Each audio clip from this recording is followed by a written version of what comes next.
Yo, what is up, guys? It's the Nightwing at Way of Life Esports coming at you guys with another League of Legends video here today. This is going to be the LEC 2021 Spring Split Week 7 thoughts and opinions. It was a action-packed week for the LEC, and it really sucks because Treats and Larson, I'm still going to probably have either one of those two as my MVPs for the LEC 2021 Spring Split. But before we get into any of that, because Fnatic also went 2-0 as well, I'm joined here by T-Root. What's up, man? How are you doing?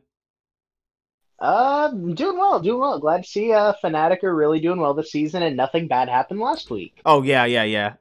Doing really well, but you're in 4th place. Yeah. Hey, sounds like a good year. I'm just saying, Fnatic's standard should be at least competing with G2. All I'm saying. In best of fives. So currently, right now, for the standings, guys, G2 are locked into 1st place after defeating Rogue both times this split. G2 Esports 13-2, Rogue 12-3. Fnatic is locked in at 3rd place and also tied with Mad Lions currently right now at 9-6. SK Gaming at 8-7, Schalke Null Fear at 6-9, Misfits Gaming at 6-9, Excel at 5-10, Team Vitality 4-11, Astralis at 3-12. Dude, Vitality has finally moved out of the 10th place spot. Yeah, no, it's good for them. Good for them.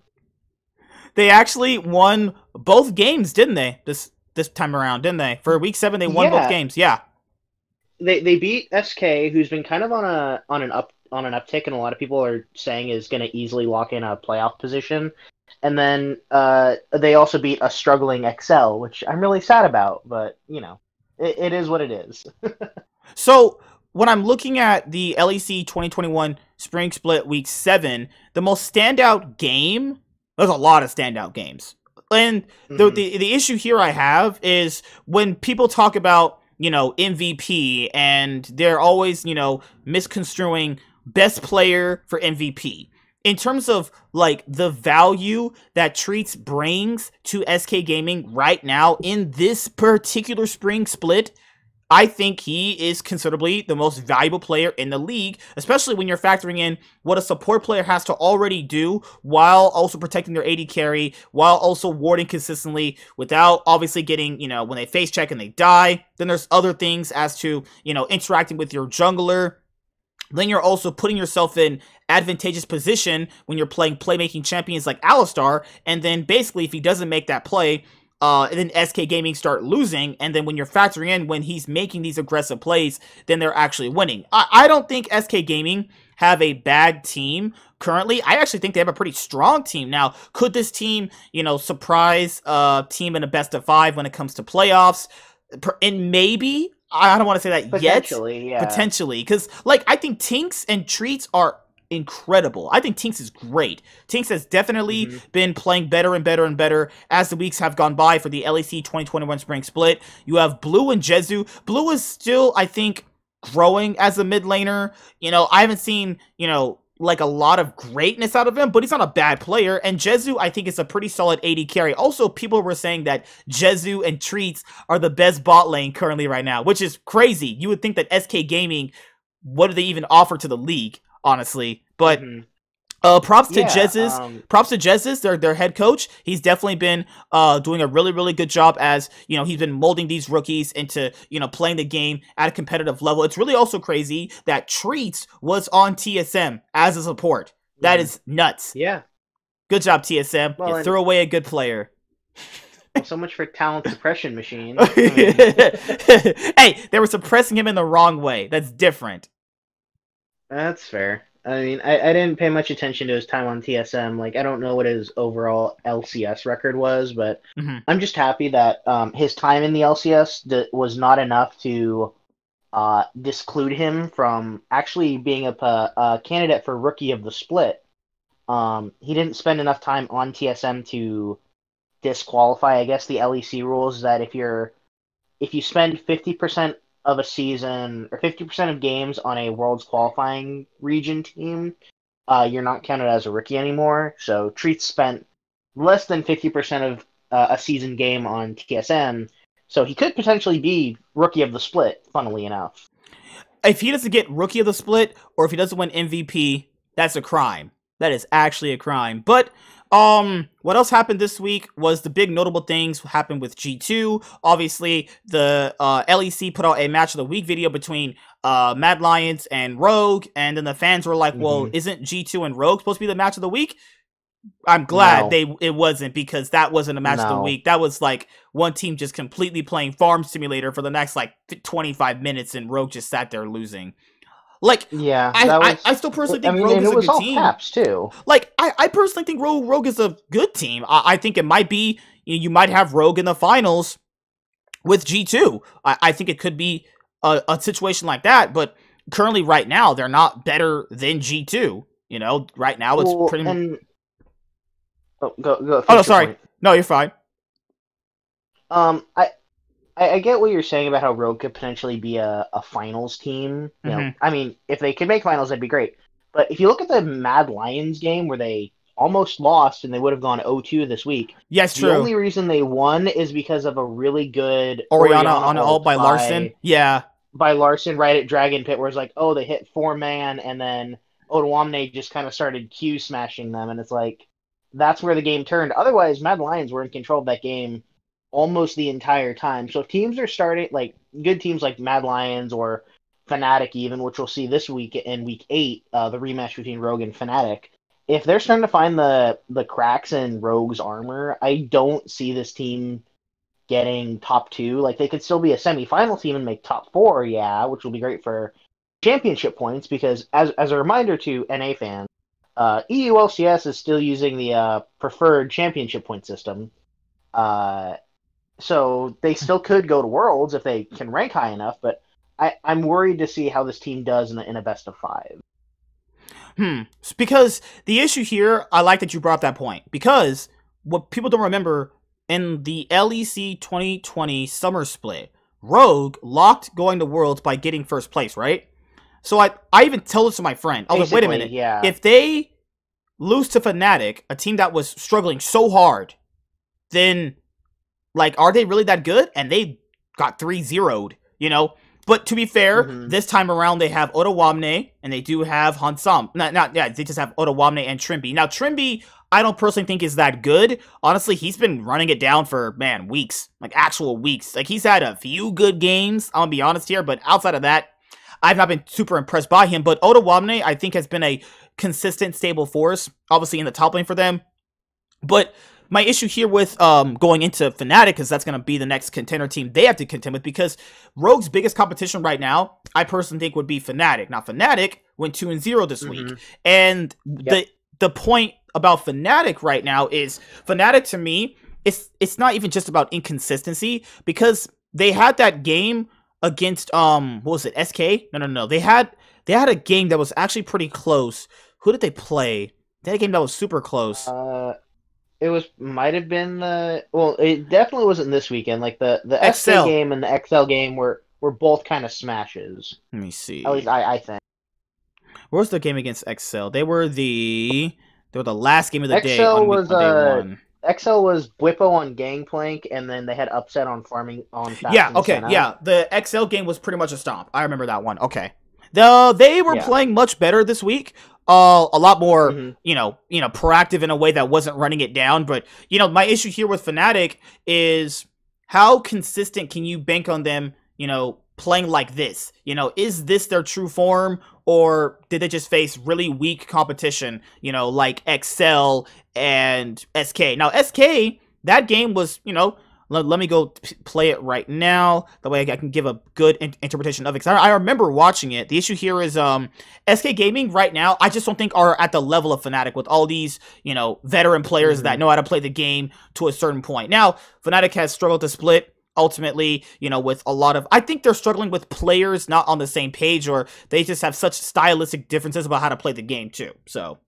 And I do agree that I think it's them learning. They're like trying to discover and like develop the style that they're working towards, that where they're having so many hiccups. I mean, even if you look at the Week 6 games where they didn't do too well, especially in the G2 game with the with the Mm-hmm. Yone top and the failed tower dive against 2v1 tower dive against Wonder. Uh, definitely there's some over aggressiveness, there's some misplays, but I think one of the things that they're showing, which is interesting, again going into the postseason, is how adaptable they are to a best of five. I think, and I might be wrong here, I think Whippo has played the most unique champions of all the top laners So in what you're LEC saying right is now. he's the Dardoch of EU. Yeah.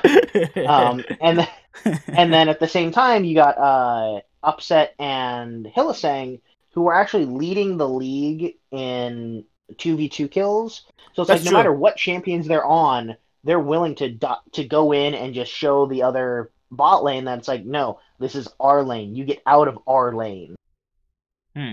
Because Um, I personally think Upset, a player that a lot of people have just been not considering for the MVP conversation. Because I think personally the MVPs would go between, at least for EU, because NA doesn't really have that many players to stand out for MVP outside of like maybe at least 4. EU has, for me personally, I would say, if you don't want to count G2, but if you want to throw a G2 player in there, I would say Reckless, Inspired, Larson, Treats, and Upset. I'll put those 5 right there. mm-hmm. Upset Yeah. has been nothing but amazing for Fnatic. It was really, really nice to see because, like, I even said, you get rid of Reckless, you get Upset. I don't think you're losing much there. I know people had issues with Upset, honestly, just being a late game scaling ADC. But I even said he has really good mechanics. His laning phase is actually really solid, and he'll play aggressive if he has a support on the same page like him. Like Hillisang and Upset are Mm-hmm. completely on the same page, specifically for this week, and I would like to see that more consistently because I think their bot lane is actually really good when they're on the same page. And Upset this week was also, he was on Kai'Sa. He got a quadra kill toward the end of the game against SK Gaming. He's been just honestly filling in the shoes of Reckless, and I would honestly keep hoping they can play like this because this Yep. is a fantastic bot lane for Fnatic. Looking at Niski, they put him on TF this week, which was pretty interesting because people have been saying that they couldn't play TF because he was nerfed.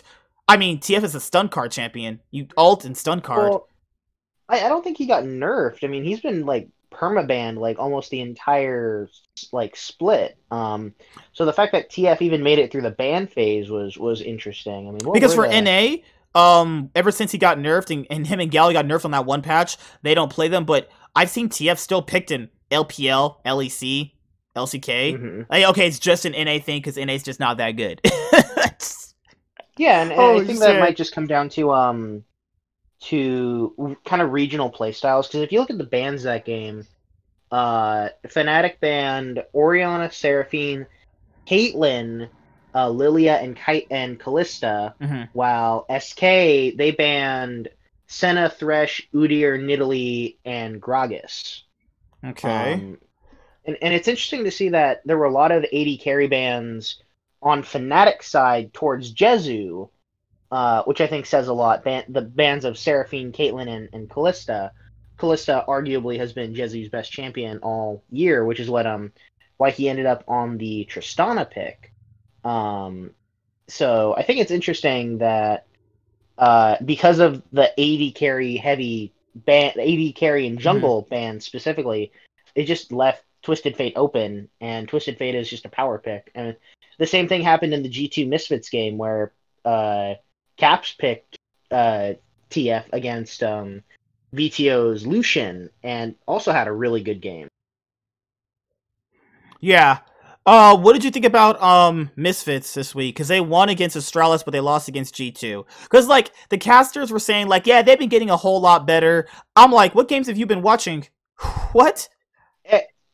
Admittedly the Astralis game, and granted this is Misfits versus Astralis, so it's kind of a coin flippy game about who could win. It looked good. I think VTO looked pretty good. I mean, granted, I think VTO looked better last week than he did this week, but Mm-hmm. his Yone game was good. And honestly, I tried watching the G2 Misfits game, but I'll be straight up with you. About halfway through, I went to go like take a dump and came back, and the game was already over. So I'm just like, I feel like I didn't miss much. Okay. That's pretty much it for the gameplay this week. So people are gonna be asking about G2. Guys, G2 just beat the shit out of everybody. Yeah, I mean, and nothing much to say there. The Caps 1v1 the game against Rogue on Lucian. What do you guys want me to say? Yeah. They're just the best team in the league. There's not much to say with them. Like, there's some ways they can be exploited during their gameplays, but these teams right now just aren't good enough to do it. It's just at that level. Like, the narrative was, oh, well, without perks, can G2, function?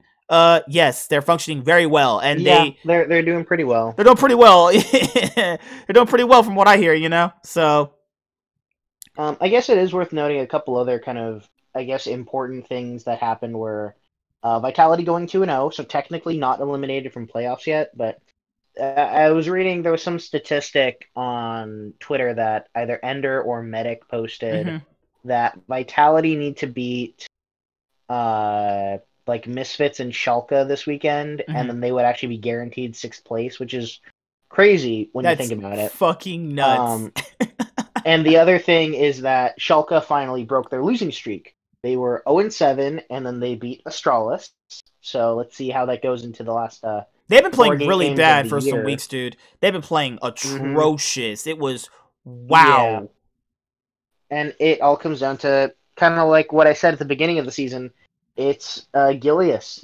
Jungle nerfs happen, and Gilius just kind of started to peter off. I mean, granted, the bot lane doesn't look great either, but Neon Unlimited are still kind of fresh faces. They're still young, still kind of inexperienced. And Broken Blade has also started to slide a little bit. I mean, his Fiora game against Astralis was really fun to watch, but that game was kind of won by Abedage's great Azir play. And with that, oh, yes, so after the LEC 2021 Spring Split Week 8, we have to do our homework. You know why? We got to do our LEC 2021 Spring Split All-Pro teams, MVP, and if you want to do Coach of the Split... And Rookie. I'd rather do Rookie of the Split, because it's not just coach anymore, it's coaching staff.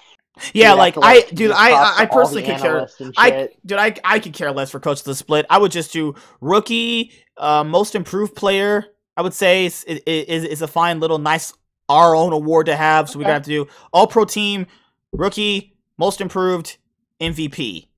So it's gonna be hard to go through these teams. Interesting. LEC, I don't know if NA is doing this, but in EU you can actually their All Pro is going to be all fan voting. Oh no, so bro, that's going to be all G2 players. so I don't know if this is MVP and All Pro, but All Pro is all fan vote. But then MVP, Rookie of the Split, and coaching staff of the Split is all voted on by teams and other members in the journalism community and that kind of stuff. But hey, if you guys want, go check out the LEC's website or the LEC's Twitter page when the polls open up and vote for who you think did the best in each roles. And now we move on to the final week of the LEC 2021 Spring Split Week 8. We get a Super Week, just like how we watch NA games. This LCS 2021 Spring Split played in 3 days. Week 1, as you guys saw for the LEC 2021 Spring Split, played in 3 days of gameplay.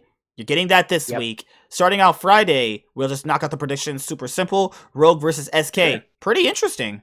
Rogue versus SK. You gonna say SK? Oh, I gotta go with Rogue, man. Oh no, SK, I feel bad for you. Astralis versus Vitality. No one wins that. We waste our time watching that. No one wins that. I mean, Vitality want to win to keep their playoff dreams alive, so good on them. But I'll say Vitality. Fuck it. Fnatic versus Schalke. Fnatic. Misfits versus Mad Lions. Mad Lions? Mad Lions, yeah. Excel versus G2. All right, let's go to Saturday. G2, fucking hell. Astralis versus SK. I'll say SK. Vitality versus Schalke. Oh, this is for the playoff potential right here. Vitality.